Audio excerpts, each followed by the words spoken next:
Mom, what am I supposed to do? Someone's in the house and I don't know who they are, and they're stealing some things, it looks like. Wait, what? What do you mean someone's in the house? Who's stealing things from us? My son's voice was shaking as he called me at work. I left work early immediately, informing my boss of the situation, of course, and as I rushed home, I called the police. I could never have known that awaited me back at home was an extremely shocking reality, one that would render my family's relationship in shambles. My name is Carol, and I'm a 30-year-old nurse. My husband, Paul, is 39 years old, and he was recently promoted to chief at his job in the business management department of a furniture company. We have one child, a son, in the 5th grade, whose name is Hunter. He's a very kind and caring boy. Just the other day, as an extra item that came with the bar of chocolate he got on Halloween, there was a necklace that was frankly really pretty, despite the fact it was made of translucent plastic beads of color. He gave that necklace to me as a present. Just the thought of the present made me so happy. What a sweet little angel I have. And how I met my husband Paul was when he was admitted to the hospital where I work with a broken leg. He called to me after a couple days and said he'd completely fallen in love with me at first sight. That caused me to have a negative impression of him at first, which was honestly a little unfortunate on his part. But even while he was in the hospital, he was still working his office job remotely, and many of his colleagues came to visit him and even brought him some gifts to wish him a quick recovery. I was often in the room, running tests on him, when his colleagues dropped by with a box that suggested something sweet inside. This eventually made me believe he might not be a strange person after all, and he kept on talking to me many times. When you do your best in rehabilitation, and when you get out of the hospital, let's go on a date then, is what I told him absent-mindedly. The reason it wasn't genuine was because I was sure he would go to another woman as soon as he left the hospital. But then, perhaps my words gave him so much motivation. His rehabilitation period ended a full week before it should have, and once he got out of the hospital, we exchanged our contact information, and we eventually went on a date. He made a lot of date plans for me, and made lots of suggestions. He also stated what he wanted to do on our dates, and eagerly tried to find compromises to make us both satisfied with the date. I fell in love with this kind, flexible attitude of his. And as they say, once you fall in love, you lose the contest. By the time we got married, I had fallen more in love with my husband than he ever had in me. I had hardly ever been in a relationship before, and I wasn't convinced I could love one person so much, which meant that I'd never loved anyone this much, and I was a little confused. But he accepted my love for him and reciprocated it enough so that I felt like I was in the Garden of Eden. Maybe he was able to do this because he was older than me, but I was also very relieved by his receptivity. I was always afraid that a man would run off as soon as I made my affections for him known to him.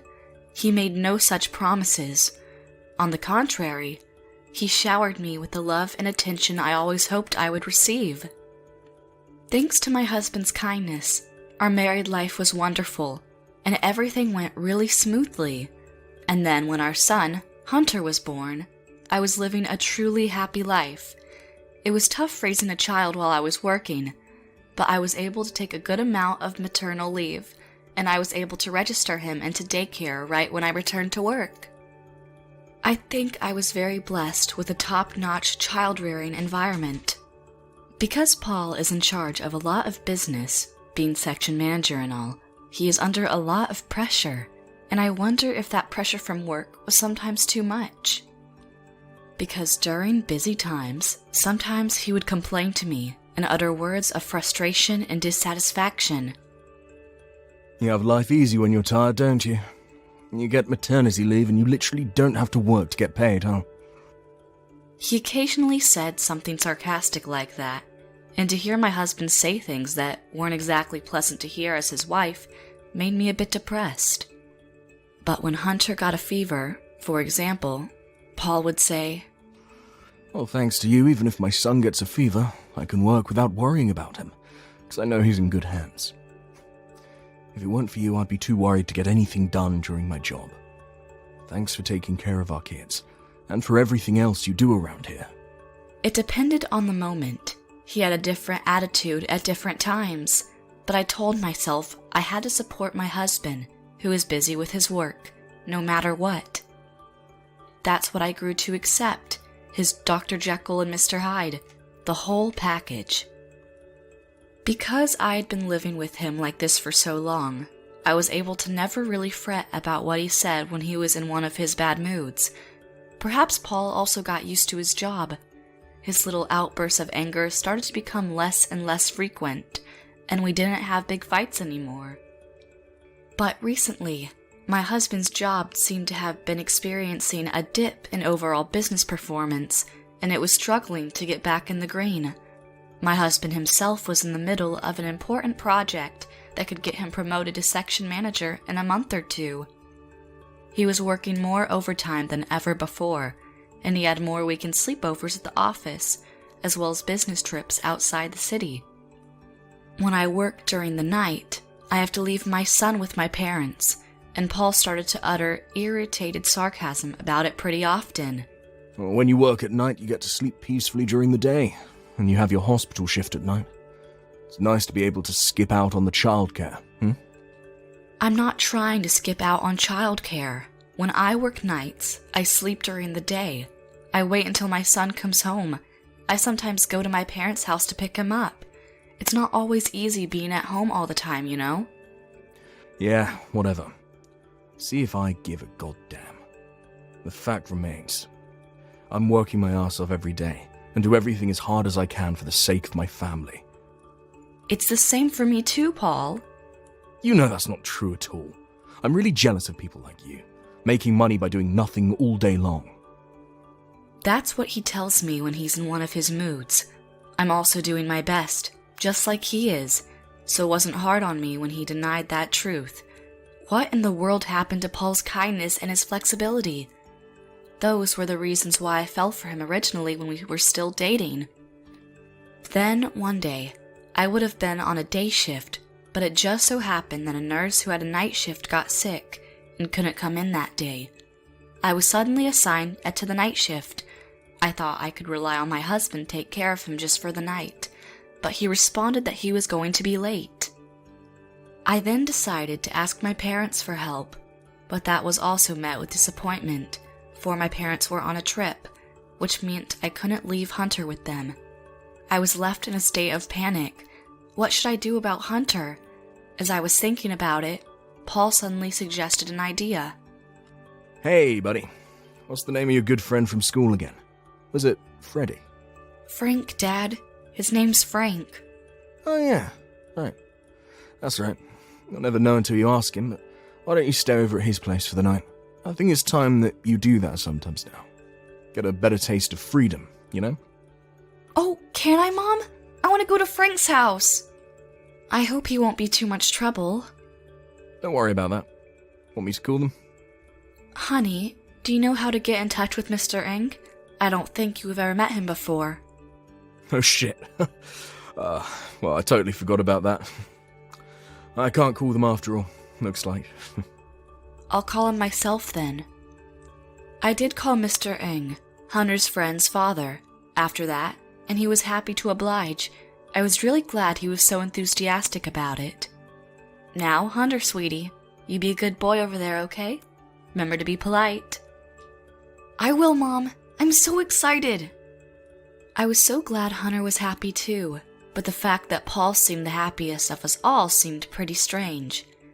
Relieved that I could rely on someone responsible to take care of Hunter, I was working my night shift when during my break, I got a call from Hunter. Hi, Mom, it's me. So, I got into a fight with Frank, and I came home, and then I found a stranger in your room, Mom. They looked like they were stealing some things. Wait, what? You're back at home right now?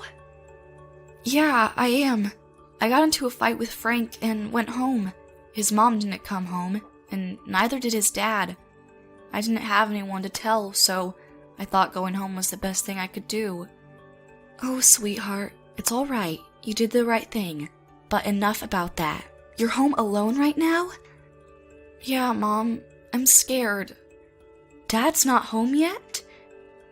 No, he's not. Okay, listen to me, honey. I'll be right home. You hide in your room and wait for me, okay? Or you can run away when you get the chance. Go visit Mrs. London, that very friendly old woman in the neighborhood, okay? Okay, Mom. Come home quick, okay? I will, darling. I told my boss what was going on and decided to go home. In the meantime, I tried calling my husband to no avail. I proceeded to call the police as I rushed home. The police arrived pretty much exactly the same time I did. I explained the situation to the police, and convinced there was a burglar inside the house, the chief of the unit shouted over the loudspeaker. Whomever you may be, you are a suspected culprit of a heinous crime. Put your hands over your head and step out of the house. I repeat, come out of the house immediately, or we will not hesitate to force open the door. Barely a minute later, a petrified Paul scampers outside in his underwear, followed by a woman whose face was covered by a medical mask. The woman was more dressed at first glance, but she might as well have been wearing a towel much too small. The clothes she wore served no purpose whatsoever. The police officer and I both saw it, and a quick glance at each other made me realize we'd come to the same conclusion. The police confirmed that there were no thieves in the house, so they then proceeded to call my son, who was in the house. It's okay, buddy. This is the chief of police. The thief's been caught, and you're safe to come outside to your mom now. You're okay, buddy. You can come out now. Mere seconds later, we all beheld that terrified boy sprinting out the front door towards me. He jumped into my open arms. I'm sorry, Hunter. I'm so sorry I left you in such a scary situation. Mom! Mommy! I was so scared. You told me I could run away if you could, but I was too scared to move. Oh, Hunter, darling. Then, as if remembering something, Hunter began to shout. That person! The person's the one who stole the jewelry I gave you as a present, Mom! Just as he said so, the chief of police, whose name was Officer Choi, precipitated towards the woman. A few other officers began to approach the trembling couple from multiple directions. Wait a minute, hold on a second. Officer Choi stopped at the sound of my voice, and then the woman hid her face. But it was futile. I could always recognize those eyes, since one was green and the other was gray. You're Danica Ang. You're Frank's mother, aren't you? Then, the woman turns to me with a bitter smile on her face. Well, I guess the cat's out of the bag. How could you? Well, I guess it's okay to admit everything. The cat's out of the bag anyway. My husband didn't take me seriously at all, so I just whistled to Paul, who seemed to be the perfect idiot to give me what I wanted. He just came running. You have a child. Why would you? Women will always be women, don't we? I was just playing with someone who I wanted to treat me like I wanted them to, like a woman. And by the way, I heard through the mother's grapevine of gossip that Hunter's mom worked as a high-ranking nurse at a large hospital. I wondered if you were rich because of that, so I sneaked around your room, hoping to find lots of accessories and jewelry. Sure enough, you really did have lots. I told this idiot here to go shopping, and while he was out, whoopsie-daisy, I went and stole them. The seductive bitch pointed at my husband and spoke with a happy, cocky tone. Paul, undoubtedly feeling like the stupid fool that he is, kept looking down awkwardly. Why are you stealing these things? I basically have a terrible habit of stealing things from people. I even stole your own husband away from you. That's not funny. Plus, I don't have anything expensive. Don't play coy with me, Madam Moneybags. You got a lot of expensive stuff. This one looks especially pricey, I have to say. She started waving the toy necklace that Hunter had given me such a long time ago. But that's the necklace I gave Mom when I opened a chocolate bar. What? Perhaps it was too dark to tell. In terms of how much it cost, that necklace was the cheapest accessory I had. But when it came to how valuable it was to me personally, it was by far the most valuable possession I ever had. That's just a toy. It's made of plastic. You give it back to me, now. It's my most prized possession for reasons the likes of you would never understand. I tried to take it from Mrs. Ning, but Officer Choi stopped me. Wait a minute, ma'am. Valuable or not, this is still stolen property. We'll take temporary custody of it as evidence, and then it will go back to its rightful owner, meaning you. And you, Mrs. Ng. Should we go? You're wanted back at headquarters. The police were about to take her away, and we were about to see them off, but then Officer Choi came back our way. He walked past me and Hunter, marched right up in front of my husband, and said, You didn't do anything wrong, so you're not going to be arrested tonight. But as a human being, you did the worst thing possible. A man who betrays his family is no different from a legitimate criminal. I hope you understand the severity of your crimes. If not, your wife will surely help you. He glared at him in silence for a couple seconds, Paul himself breathing heavily. Officer Choi then turned around, tipped his cap to me, took Mrs. Ning by the arm, and left. All that was left behind was 4 things: myself, my sobbing son, my treacherous husband, and the deadliest silence known to mankind. It lasted for what seemed an eternity before Hunter spoke up. When did you come home, Dad? You weren't here when I got home from Frank's house. Oh, yeah, I wasn't, buddy. Paul Sturgis, you told me with your own mouth that you would be working late tonight, and thus couldn't take care of our beloved son. And yet here you are at home, and oh, look at that. The time is barely 7:30. And you were with your son's friend's mother, and you rush outside looking like a chicken on Ritalin when the police blare in their loudspeakers. I hope you understand. I have so many questions. Perhaps my husband thought he had no other choice but to confess at this point, because crouched down on the ground in his underwear and started talking. According to what he had to say, his relationship with Mrs. Yang had been ongoing for some time. She'd been staying over quite a lot lately, and they were additionally going to stay at hotels before. When it was decided that Hunter was going to his lover's house for a sleepover with her son, the fact that he explicitly said he'd call them was perhaps a mere slip of the tongue. I was working so hard up until this point, and right when I wanted someone to release the stress in the best of ways, you were also working your ass off, and my pride wouldn't let me let you beat me in how hard we worked. So I just couldn't go home and heal. And then she came along. All I ever wanted was to release all this stress and negativity. And I swear to you, I never meant to cheat on you. And then this time, since I suddenly got the night shift, he was going to let Hunter sleep over at Frank's place while they were going to have some fun. But I don't want to be with my son's friend's mother. That's the last thing I want. It was all just fun and games to make up for what we wanted. It's not at all like we're in a relationship. The sheer audacity of saying such nonsense, as though it was an acceptable excuse. Do you have any idea how scared your own son was? And also, fun and games, was it? The two of you both have families, and you still think it's okay to do something like that? I know it was wrong, but I thought that the fact that I never stopped loving you and Hunter would spare me a bit of mercy. I guess I was wrong. How dare you? You shameful, self-centered bastard. I can't do this anymore. I can't frickin' be with someone like this. I've been able to put up with your comments until now, because I thought you were working hard. But in truth, you were saying all those things because you didn't want anything to do with me again. That's why you practically cheated on me. And to think that I was living for someone like that. I'm so ashamed. I'm done with her, and she got arrested. Isn't that good enough for you? Paul really didn't seem to care, nor did he seem to understand the sheer severity of his treason. There's no way anything would ever be good enough. I'm taking custody of Hunter. Oh, come on.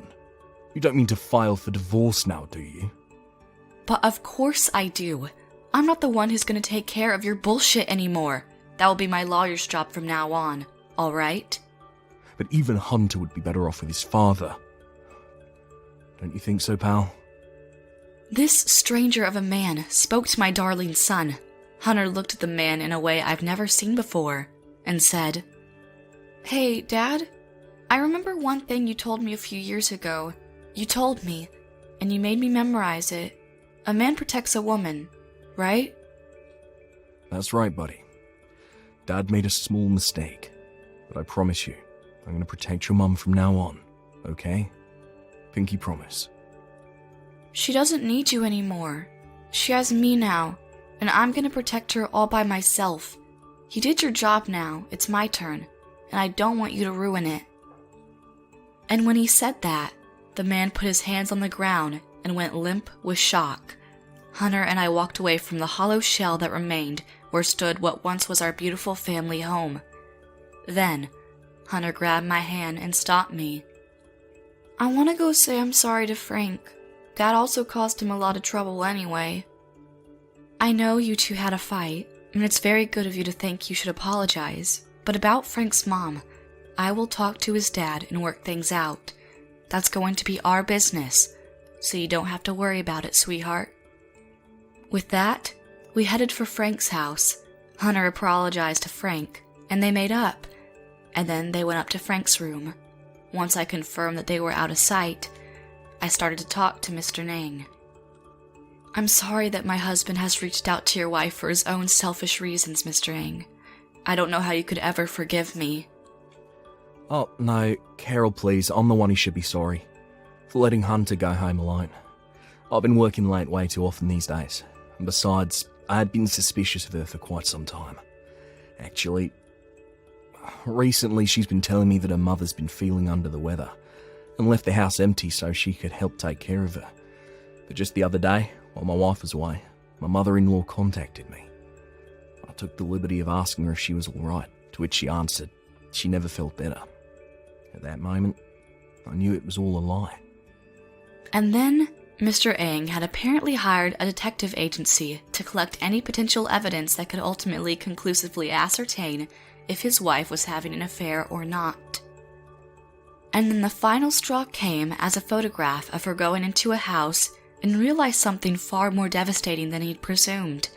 I was embarrassed beyond all repair. "I'm so sorry. I'm set on getting a divorce. Are you thinking about doing the same as well?" Yeah, I am.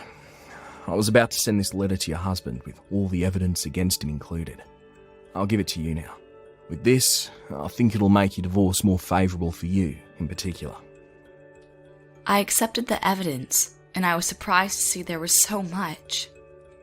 I hired a trusted lawyer and presented him with all the evidence. He praised Mr. Nang for providing so much minute details, and the evidence was more than enough to make the divorce process as smooth as pudding. I was also able to get alimony and child support. Then, I moved back to my parents' house with Hunter. Paul stopped by my parents' house a few times to apologize. Needless to say, I was so sick of his desperate attempts to repair things between us. There was nothing to repair whatsoever. I didn't care that he betrayed me, the fact that he willingly lied to Hunter, and failed to be a good father for him, what was made his case absolutely hopeless. I left it to my parents to get rid of him, but recently, Hunter himself marched outside of the house and destroyed him, which is to say that he drove him away. I told you I would protect you, Mom. Thank you, darling. Oh, sweetheart, you've always been my hero. Thank you. And once Hunter drove him away, he left never to return, and I have no idea what he's doing as of now. Frank's parents are now divorced too. I also demanded alimony from Mrs. Nang. Her parents apparently decided to shoulder the financial demands, on the condition that they cut their daughter free from their family. She couldn't stand to be without a man in her life, and started working in a cabaret, but she also began to urge her customers to marry her, and as a result, the customers started to leave the bar, never to return. This eventually led to the head of the establishment worry about the place's image, and as a means to save its reputation, they fired her after a couple weeks.